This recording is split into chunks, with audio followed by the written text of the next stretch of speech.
carve the turkey. So you can see I've got my rubber gloves on. Why? Because turkey is usually really hot.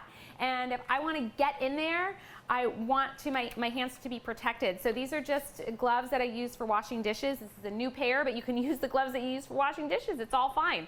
So I'm going to take the turkey and then transfer it off of my roasting rack here. And then I'm going to use this foil to keep the turkey covered while I continue to carve it. Now, something that is nice to do, and put this into your schedule so that you remember to do it, is take your platter and stick it in the oven, which is probably going to be on, or at least warm, for 5 or 10 minutes just to warm it up. It just keeps the turkey a little bit warmer for longer, rather than putting warm turkey on a cold platter. Okay, we're going to start with our good, sharp carving knife. I'm going to carve here in between the thigh joint, right? You can, when it's spatchcock like this, you can almost pull it apart. So what I'm trying to do is find those joints instead of cutting through bone. But look at how tender that is. It comes off so easily. And then we're going to take the knife and cut through the drumstick, and you want to find that thigh joint. So bend the turkey back a little bit. Now you can see what I'm talking about right there. Okay, that is where you're cutting. You can see that white, it's almost like a tendon, I guess, and you're gonna cut right there. You can almost hear it go. And then there's another one right there. You're not cutting the bone. It goes much more easily that way.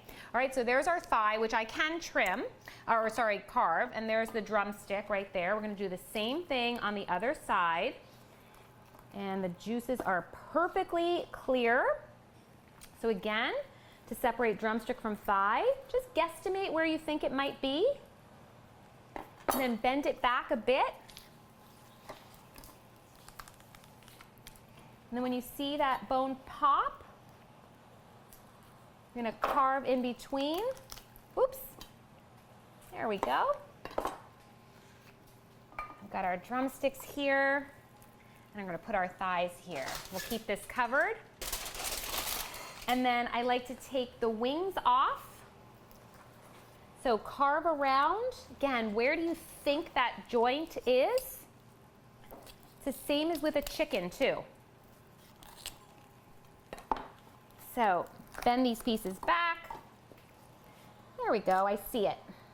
So you're trying to get that nice smooth bone because I didn't cut through it. So we'll save our wings.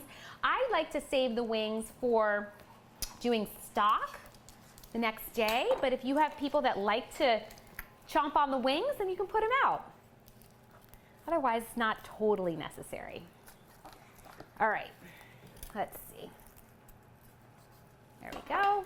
Again, bend it back. I see it. I see what I'm looking for right there. There we go, nice smooth bone. You can see it's steaming, so you don't want to be using your bare hands. Now with the breast, this is the way I like to do it. I like to find that breastbone. You kind of like feel it, and then you're just going to go off center with your carving knife. We're going to remove the entire breast off the bone. So start by going, ooh, crispy skin, right down, all the way down as far as you can.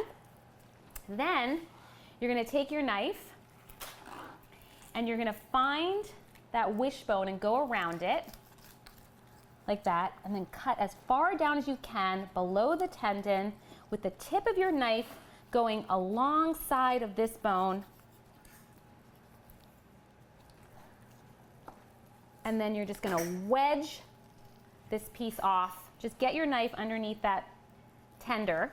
That's what I meant to say. There we go.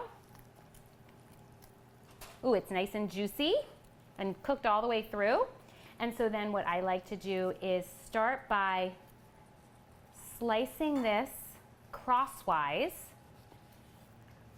thinking about 1/2-inch slices, like that. Make sure your carving knife is nice and sharp so you can cut through that crispy skin without making it slide all over the place. How beautiful is that? Okay, I'm going to continue carving, and then we'll plate up everything else.